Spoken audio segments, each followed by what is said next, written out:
오늘은 우리 마태복음 13장 우리 44절에서 46절의 말씀 가지고 보화와 진주란 제목으로 함께 말씀의 은혜를 나누고자 합니다. 여러분, 오늘로써 우리가 이제 비유 시리즈 이제 10번째 시간입니다. 우리가 이제 여러 비유들을 살펴봤지만 여러분, 이 이외에도 성경에는 수많은 비유가 있습니다. 근데 우리가 이걸 다 살펴본다라는 건 좀 불가능하고요. 여러분, 이제 조만간 좀 끝을 내려고 합니다. 그래서 이게 비유를 어느 말씀을 선정할까 자체가 되게 큰 과제 중에 하나입니다. 그래서 특별히 여러분이 이제 저와 함께 이 비유 말씀을 들으면서 주의 깊게 들으시면 좋을 것은, 주로 제가 설교하는 이 비유가 복음을 이해하는데 초점이 맞춰져 있다라는 겁니다. 그래서 여러분이 혹여 이제 이 비유를 내가 잘 못 들었다라고 하시면 여러분 동영상을 통해서 또 다시 한번 들어보시면서 내가 지금까지 믿던 비유, 이 복음이 무엇인지, 그리고 이 복음이 의미하는 바가 무엇인지를 이 비유 설교를 통해서 다시 한번 좀 깨달으시고, 또 여러분 안에서 다시 한번 좀 정리하시면서 더 확실히 복음을 믿고 나아가실 수 있으면 좋을 것 같습니다. 자, 이제 오늘은 보화와 진주 비유입니다. 학자들이 이 비유를 쌍둥이 비유라고 합니다. 이제 둘이 보면 유사하죠. 그래서 보통 이 두 가지 비유를 같이 짝을 맞춰서 해석을 합니다. 오늘 저희 또한 그래서 같이 함께 좀 보려고 하는 것이죠. 여러분, 먼저는 밭에 감추인 보화에 대해서 좀 살펴보려고 하는데, 여러분, 내용이 아주 간단합니다. 한 농부가 뭐를 합니까? 밭을 갈다가 보화를 발견하죠. 그리고 나서 어떡하죠? 이것을 숨겨두고 돌아가 자기 소유를 다 팔아 그 밭을 샀다라는 겁니다. 간단하죠. 네. 그러니까 겉으로 보기에는 정말 심플합니다. 그렇죠? 근데 이제 이 말씀이 과연 무엇을 의미하는지 우리가 좀 조목조목 자세히 한번 살펴보도록 하겠습니다.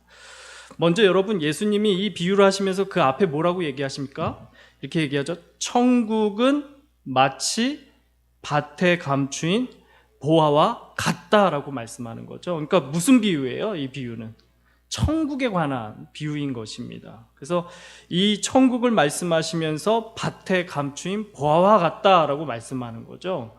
그럼 여러분 생각해 보시죠. 왜 보화가 밭에 감추어 있을까요? 여러분, 귀중한 이렇게 뭐 하나씩은 있으시잖아요. 그래도 결혼할 때 이렇게 뭐 반짝반짝한 거 뭐 하나씩은 다 있으시잖아요. 그거 다 어디다 두세요? 밭에 두십니까? 아니죠. 어디다 두셔요? 장롱 깊숙한 데 두던지, 그렇죠? 뭐 이제 금고가 있으면 금고에 두던지, 그래서 남의 손이 안 닿는 데에 두는 거잖아요. 근데 지금 보화가 어디 있다라고 하죠? 밭에 있다라고 얘기하고 있는 것이에요. 여러분, 이것을 이해하려면 당시 이제 이스라엘의 문화적인 또 그런 환경적인 배경을 좀 우리가 알 필요가 있습니다. 여러분, 우리나라도 수많은 외세 침략을 받았죠. 그 횟수만 따지면 거의 500번이 넘는다고 얘기를 합니다. 근데 여러분, 이와 거의 버금가게도 이스라엘도 많은 외세의 침략을 받았어요. 그 이유가 무엇이냐면 지형적으로 이스라엘이 딱 중간에 있는 겁니다. 그래서 위로는 여러분 우리에게도 익숙한 그 강대국들 있지 않습니까? 아수르, 바벨론, 로마가 딱 위치하고 있고요. 여러분, 이 아래로는 이 정통 강호입니다. 이집트가 자리하고 있는 거예요. 그러니까 만약에 어느 한쪽에서라도 힘이 세지면 어떡합니까? 영토를 넓히게 되죠. 그러면 어떻게 해요? 아래에서 위로 가든지 위에서 아래로 가게 되는 것이에요. 그러면 꼭 어디를 거치게 될까요? 이 사이에 있는 이스라엘을 거치게 되는 거예요. 그러니까 이스라엘은 내가 싸우고 싶어 싸우는 게 아니라 이렇게 가다 보니까 걸려서 늘 외세 침략, 싸움을 자기가 당하는 입장이었던 거죠. 그래서 고래 싸움에 등 터지듯이 이스라엘이 날마다 이렇게 다른 나라의 침략을 받아왔던 겁니다. 그러니까 이러한 전쟁에 유대인들은 늘 대비하는 습관이 있었던 거예요. 그러니까 어떻게 대비하냐면 자신의 재산 중에 3분의 1은 생계를 위해서 이제 현금으로 이걸 마련을 해 놓는 겁니다. 그러니까 그때그때마다 잘 쓸 수 있도록. 또 3분의 1은 어떻게 하냐면 쉽게 휴대할 수 있도록 보석 같은 걸로 바꾸어 놓는 겁니다. 그러면 이제 귀중한 이런 보석 같은 것들은 잘 조명해 갖고 다니면 되잖아요. 그리고 마지막 이제 3분의 1은 어떻게 하냐면 이거를 밭에 감추어 두는 겁니다. 그래서 피난을 갔다가 이제 전쟁이 다 끝나 돌아오면 어떻게 해요? 내가 숨겨놨던 그 보화를 다시 그 밭에서 파내어 찾아내는 것이죠. 그래서 여러분, 밭에 무엇이 있을 수 있어요? 이스라엘 밭에 보화가 있을 수 있습니다. 우리 한번 이스라엘 가서 한번 밭을 다 파볼까요? 그런데 보십시오. 어떤 사람이 뭐예요? 이렇게 밭일을 하다가 뭘 발견한 거예요?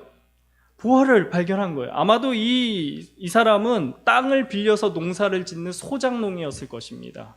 그러니까 이 사람이 이 보화를 발견한 다음에 어떻게 하냐면 뭐라고 얘기합니까? 숨겨두고 기뻐하며 돌아가서 자기의 소유를 다 팔아 그 밭을 샀다라고 말씀하고 있어요.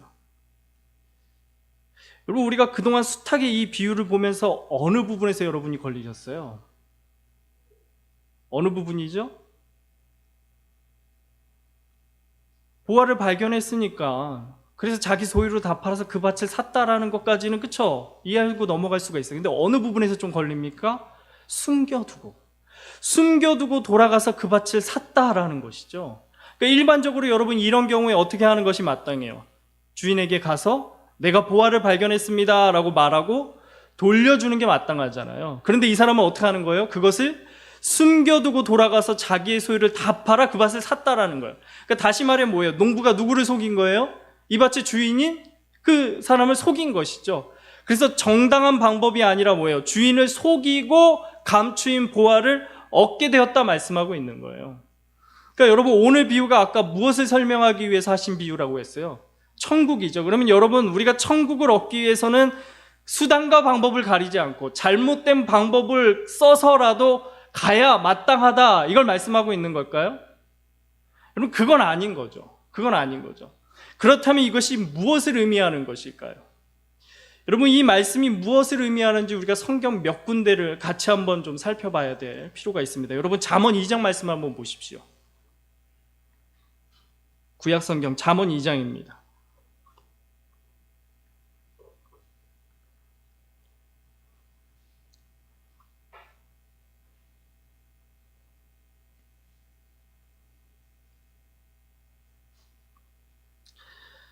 여러분, 잠언이 무엇입니까? 지혜에 관한 말씀이잖아요. 그렇죠?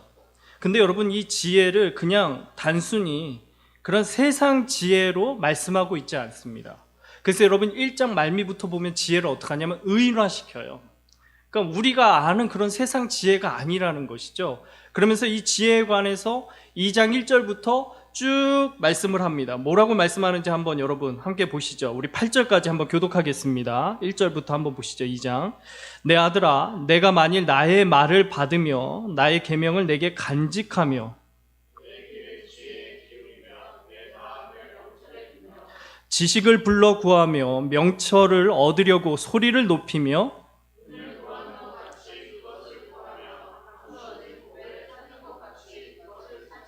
그러면서 뭐라고 얘기합니까? 내 아들아, 그러니까 아들아, 지혜를 구해야 된다. 지혜의 귀를 기울이고 명철에 마음을 두고 지식을 부르고 명철을 얻으려고 소리를 높여야 된다라고 하면서 4절에 이것을 뭐라고 얘기합니까?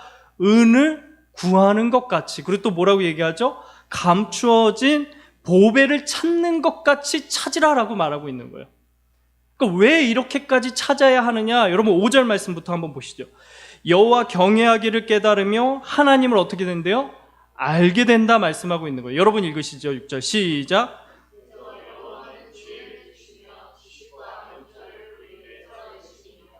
그는 정직한 자를 위하여 완전한 지혜를 예비하시며 행실이 온전한 자에게 방패가 되시나니 대저 그는 정의의 길을 보호하시며 그의 성도들의 길을 보전하려 하심이라. 여러분, 지혜를 찾아야 되는 이유가 뭐냐면 이것이 어떻게 한다고 합니까? 하나님을 알게 하고 또 이러한 지혜를 가진 자를 또 어떻게 하신다고 합니까? 방패가 되어주신다 말씀하고 또 8절에 뭐라고 얘기합니까? 그의 성도들의 길을 어떻게 하신대요? 보전하게 하시기 때문에 지혜를 가져야 된다 말씀하고 있는 거예요. 그러면 여러분 보세요. 이를 통해서 우리가 지혜의 성격을 알 수 있는 거죠. 여러분, 여기서 말하는 지혜가 뭡니까? 그냥 세상 지혜가 아니라는 것이에요. 어떤 세상 지혜가 하나님을 알게 하고 방패가 되어주시고 성도들을 보전할 수 있어요. 그러므로 여기서 지혜는 우리가 흔히 아는 그런 세상 지혜가 아닌 것이에요. 그렇다면 이 지혜가 어떤 지혜이기에 이러한 것들을 우리에게 줄 수 있을까요, 여러분? 우리 여러분 신약 성경 2장으로 한번 이제 골로새서 2장 한번 넘어가 보시죠. 신약 성경 골로새서 2장입니다.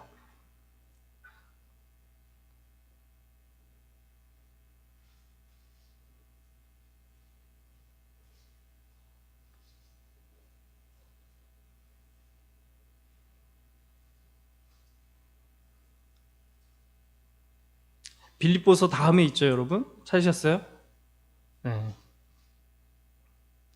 2장 1절부터 우리 3절까지 한번 봅니다. 시작. 내가 너희와 라오디아에 있는 자들과 물은 내 육신의 얼굴을 보지 못한 자들을 위하여 얼마나 힘쓰는지를 너희가 알기 원하노니 이는 그들로 마음의 위안을 받고 사랑 안에서 연합하여 확실한 이해의 모든 풍성함과 하나님의 비밀인 그리스도를 깨닫게 하려 함이니 그 안에는 지혜와 지식의 모든 보화가 감추어져 있느니라. 여러분, 바울이 여러분 뭐예요? 이런 것들을 너희가 깨닫기를 원한다라고 막 이렇게 내가 이것을 너희가 깨닫기 위해서 이렇게 노력하고 있다라고 말씀하면서 그것을 뭐라고 얘기합니까? 뒤에 보면 이렇게 얘기하는 거죠. 하나님의 비밀인 누구요? 그리스도. 그렇죠? 그러면서 이 그리스도를 뭐라고 3절에 얘기하고 있습니까? 그 안에는 뭐래요? 지혜와 지식의 모든 보화가 감추어져 있다라고 말하고 있는 거예요. 그렇다면 여러분, 아까 잠언에서 감추어진 보배와 또 여기 바울이 말하는 이 하나님의 비밀인 이 그리스도 다 뭡니까? 이게 다 누구를 가리키고 있는 거예요? 누구를 초점하고 있는 겁니까? 예수 그리스도를 초점하고 있는 것이죠. 그래서 여러분, 그리스도가 우리에게 어떻게 존재하시냐면 밭에 감추인 보화처럼 감추인 채로 존재하시는 거예요. 그렇죠? 그러면 사람들이 어떻게 해요? 이 밭에 감추인 보화를 찾으면 되죠. 찾으면 되죠. 이토록 귀한 보배가 여러분 숨겨져 있다면 여러분 어떻게 하시겠어요? 찾아야죠. 하나님을 알게 하고 방패가 되시고 성도들을 보전하시는 이 감추어진 보배와 같은 예수님이 계신 거예요. 그러면 어때요? 당연히 찾아야 마땅한 겁니다. 그렇지 않습니까? 그러니까 여러분, 지금도 고대 이집트에서 어떻게 해요? 그 피라미드 같은 그런 무덤들을 계속 발굴하잖아요. 왜 그렇게 힘들게 그 무덤을 발굴할까요, 여러분?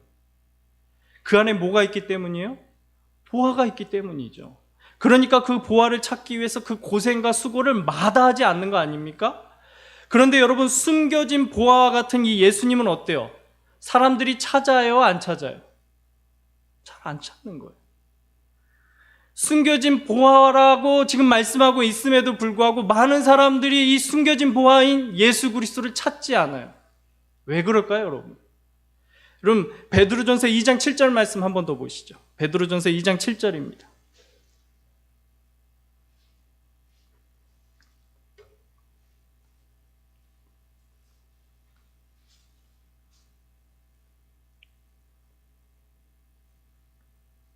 같이 한번 읽습니다. 베드로전서 2장 7절 시작.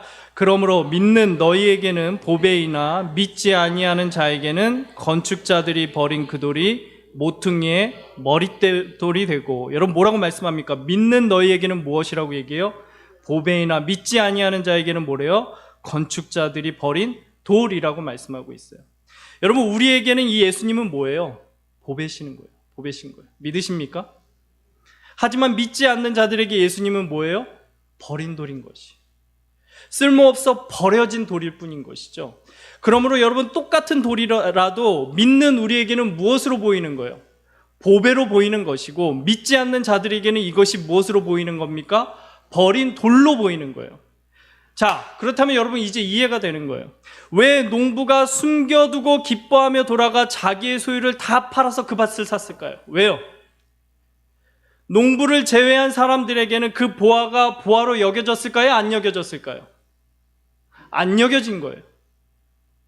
감추어져 있는 그 보화가 농부를 제외한 그 사람들에게는 보화로 보이지 않은 거죠. 그러니까 보화를 찾습니까? 안 찾습니까? 안 찾은 거예요. 하지만 농부에게는 어때요? 이것이 무엇으로 보이는 겁니까? 보화로 보여지는 거예요. 감추어졌던 것이 보니까 보화로 보이는 것이죠. 그러니 어떡합니까? 자신의 소유를 다 팔아서 그 밭을 사는 거예요. 1867년에 이 남아프리카의 한 소년이 지나가다 보니까 돌덩이 하나가 있는 거예요. 좀 특이하게 생겨서 신기하네 하고 이것을 주워다가 집에다 둔 것입니다. 근데 그냥 돌이라고 생각한 거죠. 그러다가 이제 이웃이 보니까 저도 괜찮아 보이는 거예요. 그래서 그 돌을 내가 돈을 줄 테니 나한테 파세요라고 얘기를 한 거예요. 그랬더니 이 소년의 어머니가 뭐 이웃끼리 이걸 돈 주고 사고 파냐 생각이 들어가지고 그냥 가지세요, 원하셔요? 그냥 가지세요라고 드린 거예요. 그랬더니 놀랍게도 이 나중에 알고 봤더니 이 돌이 무슨 돌인 줄 아세요? 다이아몬드였던 거예요. 그것도 21.15 캐럿이나 되는 다이아몬드 원석이었던 거예요. 소년의 어머니에게는 이 돌이 뭘로 보였어요? 그냥 돌덩이로 보였던 것이죠. 근데 이웃의 눈에는 그 돌이 뭐예요? 그냥 돌덩이가 아니라 다이아몬드로 보였던 거지. 그래서 여러분, 이 다이아몬드의 이름이 뭔지 아세요, 여러분? 발견했다라는 뜻의 유레카라고 하는 거예요. 유레카. 여러분, 우리가 예수님을 믿기 위해서는 무엇이 필요한 줄 아십니까? 예수님을 보아로 볼 줄 아는 눈이 필요한 것이에요. 예수님을 그 무엇과도 비교할 수 없는 가장 가치 있는 보아로 볼 수 있어야 우리가 예수님을 믿을 수 있는 것입니다. 그리할 때만이 우리가 어떻게 할 수 있는 거예요? 기뻐하며 돌아가서 내 소유를 다 팔아 예수님을 살 수밖에 없는 것이죠. 왜 우리가 신앙생활하면서 자꾸 주저하고 머뭇거리고 계산하게 될까요? 예수님을 뭐로 보지 않기 때문이에요? 보아로 보지 않기 때문인 것입니다. 그러니 어때요? 예수님과 세상을 놓고 자꾸 저울질하는 거예요. 어느 쪽이 더 내게 이득이 되는지 계속 계산하는 겁니다. 때로 이쪽이 이득이 있다라고 계산이 되면 이쪽을 따르고, 때로 저쪽이 이득이 있다 계산되면 저쪽을 따르는 것이죠. 그래서 예수님을 보아로 보지 않는 것이. 여러분, 오늘 말씀에 예수님은 뭐라고 얘기합니까? 감추인 보배다라고 말씀하고 있는 거예요. 이 땅에 그 무엇과도 비교할 수 없는 우리 인생의 최고의 보배가 예수님이다 말씀하고 있는 거죠. 근데 문제는 무엇입니까? 이 보배를 보배로 볼 수 있어야 한다는 것이. 이 보배를 보배로 보는 자만이 천국에 들어갈 수 있다 말씀하고 있는 것입니다. 그러므로 여러분, 이 보배, 이 감추인 보배와 같은 예수님을 깨달은 이 바울이 뭐라고 얘기합니까? 빌립보 3장에 보면 이렇게 얘기하는 거죠. 또한 모든 것을 해로 여기면 내 주 그리스도 예수를 아는 지식이 가장 고상하기 때문이라. 내가 그를 위하여 모든 것을 잃어버리고 배설물로 여김은 그리스도를 얻고라고 얘기합니다. 여러분, 그에게 있어 내 주 그리스도 예수를 아는 지식이 뭐래요? 가장 고상하다. 다른 말로 하면 무엇입니까? 그리스도 예수가 그의 인생에 있어서 가장 탁월하신 분, 베스트다라고 말씀하고 있는 것이죠. 그러므로 그가 다른 것들과 예수님을 비교할 수 있다고 해요? 없다고 해요? 없다라고 말하는 것입니다. 예수님과 비교하면 다른 것들은 다 무엇밖에 안 되는 거예요? 배설물밖에 될 수 없다라고 얘기하고 있는 것이에요. 그래서 바울에게 있어 무엇이 가장 귀한 것이에요? 주 예수 그리스도가 가장 귀하다 말하고 있는 것이죠. 그것이 내 인생에 있어 가장 귀한 보배다. 내가 그 보배를 깨달아 알았다라고 말하고 있는 것입니다. 여러분, 우리가 복음을 믿는다라는 것은 바로 이러한 의미를 담고 있는 거예요. 전에는 감추어 있어서 이 보배가 보배인지 몰랐는데 이제 예수 그리스도가 가장 귀한 보배이구나, 어떻게 그걸 깨닫게 된 것이. 그래서 어떻게 합니까? 내 소유를 다 팔아서라도 반드시 소유해야 하는 것이죠. 믿으십니까? 믿으십니까? 그렇다면 여러분, 왜 예수님이 우리에게 있어 가장 귀한 보배가 될 수밖에 없을까요? 왜 예수님이 우리가 반드시 소유해야 할 보배, 그 보배가 될 수밖에 없을까요? 여러분, 그 다음 비유가 무엇이죠? 여러분, 우리 45절에서 46절 말씀 다시 한번 보시죠.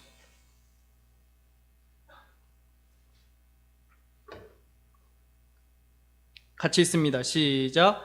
또 천국은 마치 좋은 진주를 구하는 장사와 같으니 극히 값진 진주 하나를 발견하며 가서 자기의 소유를 다 팔아 그 진주를. 여러분, 천국은 마치 뭐라고 얘기합니까? 좋은 진주를 구하는 장사와 같다라고 얘기합니다. 여러분, 잘 보세요. 좋은 진주라고 합니까? 좋은 진주를 구하는 장사와 같다고 합니까? 예, 좋은 진주를 구하는 장사와 같다라고 얘기하는 거예요. 그러니까 앞서 천국은 뭐라고 얘기했어요? 밭에 감추인 보화라고 얘기했죠. 근데 여기서는 천국은 무엇과 같다라고 하죠? 좋은 진주를 구하는 장사와 같다라고 얘기하는 거예요. 여러분, 다르죠? 뭐예요, 보화는? 전에는 보화인지 몰랐다가 깨닫게 된 것을 말하는 것이잖아요. 그러나 장사는 뭐예요? 이미 좋은 진주를 구하겠다는 목적을 가지고 찾는 것이에요. 이미 좋은 진주를 구하겠다는 그 목적을 두고 찾으러 나간 것이죠. 그것도 여러분 여기서 이제 이 장사라고 하니까 이 단어가 그냥 우리가 볼 때 우리가 흔히 보는 그런 장사치로 여러분이 보여지는데, 이거는 여러분 그냥 장사치가 아닙니다. 그러니까 쉽게 말하면 이거예요. 여기서 쓰인 이 장사는 여러분 이렇게 적은 규모의 장사를 하는 소매업 장사치가 아니라 여러분 큰 규모의 도매급으로 장사하는 대상인, 큰 상인을 가리키는 것이에요. 그래서 이제 다른 나라를 다니면서 이제 교육할 정도의 큰 상인을 가리키는 이 장사, 대상인을 말하는 것입니다. 그런데 여러분 이러한 대상인이 어때요? 극히 값진 진주를 발견하자 어떻게 한다고요? 가서 자기의 소유를 다 팔아 그 진주를 샀다라고 얘기하고 있어요. 그냥 여러분 적은 규모의 상인이라면 여러분 이거는 내가 투자할 만한 가치가 있다라고 하면 여러분 내 재산 다 팔아서 그거 살 수 있죠. 그래서 어때요? 나중에 더 큰 이익을 얻으면 되는 거잖아요. 근데 여러분 이 사람은 아니죠. 아까도 얘기했지만 큰 규모의 대상인이라고 말씀드리지 않았습니까? 그러니까 이런 사람이 어때요? 자신의 전 재산, 그 어마어마한 재산을 다 팔아서 뭘 사는 거예요? 극히 값진 진주 하나 사는 거예요. 하나. 그러므로 이 상인이 진주 하나 얻기 위해서 어떻게 합니까? 그 어마어마한 재산을 다 팔 정도로 지금 많은 희생을 하는 거예요.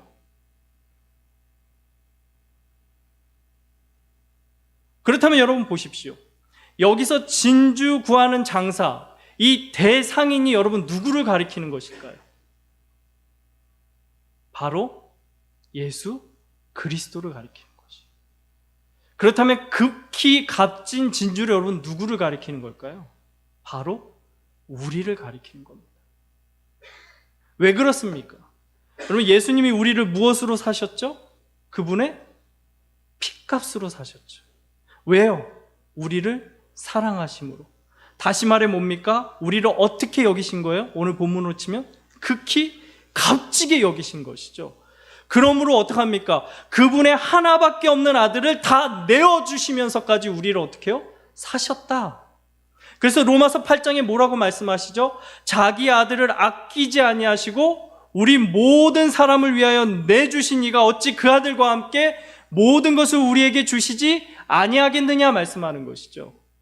우리에게 가장 귀한 보배가 무엇이라고 했어요? 예수 그리스도라고 했습니다. 왜 예수님이 우리의 가장 귀한 보배가 되시는 것이죠? 왜요?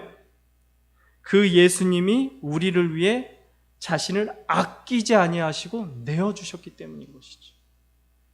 이 예수님과 비교할 것이 있어요? 없어요, 여러분? 없는 것이에요. 절대로 있을 수가 없는 것이죠. 그러므로 여러분 우리에게 예수 그리스도가 무엇입니까? 가장 귀한 보배가 될 수밖에 없는 것이에요. 여러분 복음을 믿고 안 믿고는 여기서 결판이 나는 것이에요. 예수님을 보화로 보느냐 보지 않느냐, 어떻게 예수님을 보화로 보느냐 보지 않느냐에 달려있는 것이죠. 그분이 나를 위해서 자신의 모든 것을 다 내어주시기까지 희생한 그 은혜를 알면 여러분 어때요? 이제 그 보화가 보여지는 것이. 그래서 나의 인생에 내게 있어 모든 인간의 인생에 보화 되시는 예수님을 뭐예요? 믿을 수밖에 없게 되는 것이.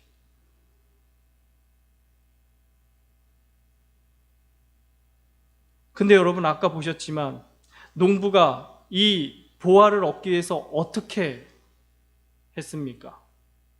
숨겨두고 뭐 했대요? 숨겨두고 뭐 했다고 합니까? 기뻐하며 돌아가 자신의 소유를 다 팔아 샀다라고 얘기하고 있는 거예요. 그러니까 억지로 산 거예요? 아니에요, 여러분. 기뻐하며 돌아가 샀다라는 것이죠.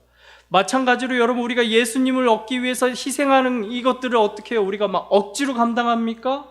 아닌 거예요. 기쁨으로 감당할 수 있는 것이에요. 기쁨으로. 지난 시간 여러분 그리스도인의 표지가 무엇이라고 했어요? 기쁨이라고 제가 말씀드리지 않았습니까? 그래서 그 기쁨이 어디로부터 기인한 기쁨이에요? 주 안에서 항상 기뻐하라. 다시 말해 예수 그리스도로부터 기인한 기쁨이다라고 말씀한 것이죠. 여러분, 왜 우리가 예수님으로부터 기쁨을 얻을 수 있을까요, 여러분? 참된 보화 되시는 예수님을 얻었기에 그것으로 인해서 우리가 뭐예요? 기쁨이 넘칠 수밖에 없는 것이죠.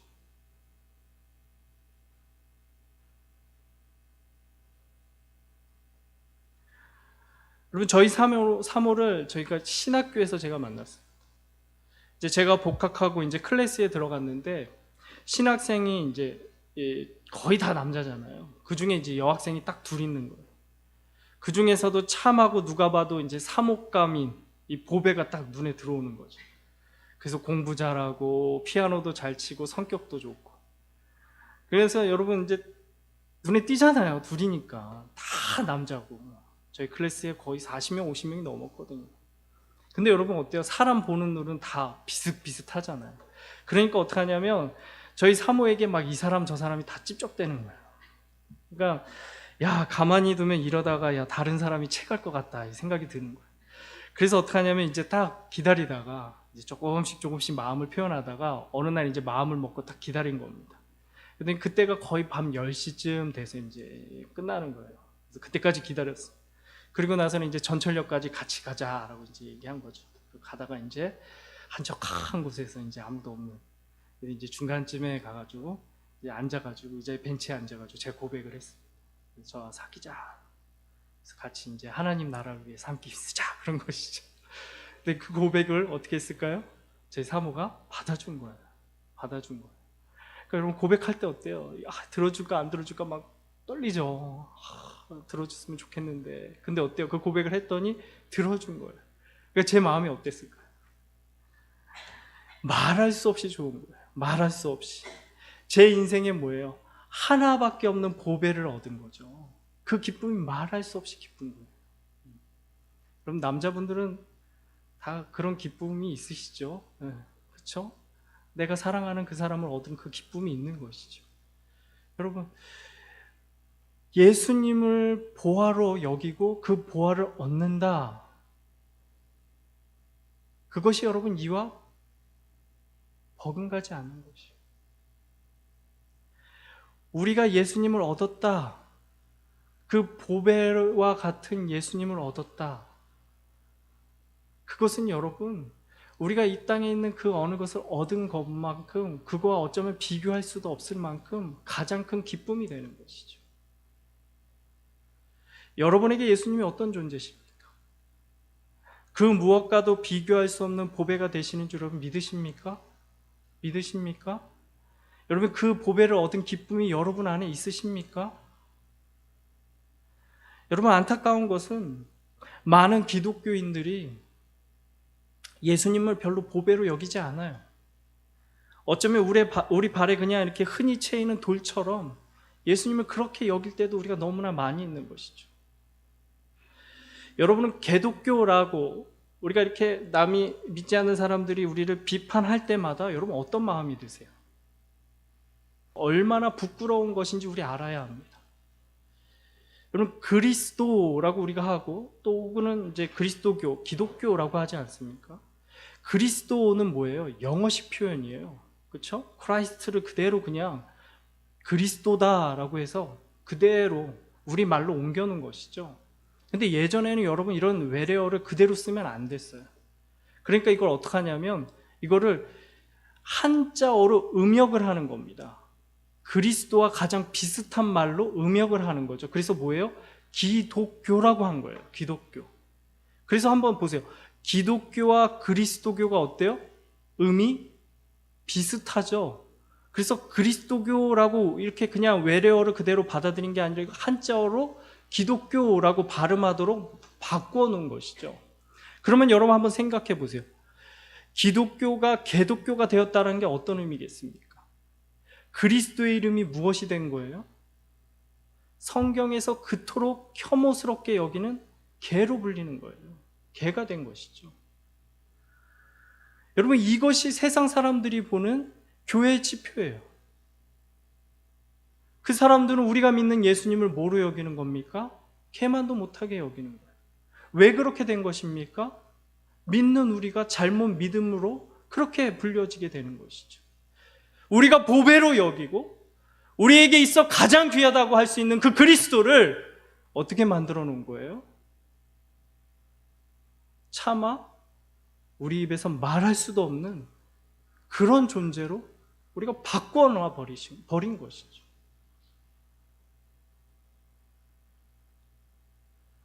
사랑하는 성도 여러분, 우리부터 예수님을 다시 보배로 여길 수 있어야 하는 것이에요. 세상 그 무엇과 비교할 수 없는 가장 귀한 보배, 그것이 예수님이다. 그러니까 다시 믿고 다시 한번 그 보배로 돌아갈 수 있어야 하는 것입니다. 그래서 나를 위해 자기 전부를 내어주신 가장 귀한 보배 예수님이다. 우리가 믿고 여길 수 있어야 하는 것이죠. 그리할 때에 자신의 소유를 다 팔아 보화를 샀던 것처럼 내 삶의 중심을 온전히 예수님께 드릴 수 있는 것이. 그러므로 여러분, 나의 참 보배 되시는 예수님, 진정으로 여러분 깨닫기를 소망합니다. 감추어져 있어서 보배로 보이지 않는 그 예수님을 이제 믿음의 눈을 떠서 보배로 깨달아 알아. 그 무엇과도 비교할 수 없는 내 인생의 유일한 보배로 알고 그 보배를 여러분 중심에 모셔서 내 모든 삶에 날마다 그 예수님을 바라보며 예수를 위해 살아갈 수 있는 저와 여러분이 되어지기를 소망합니다.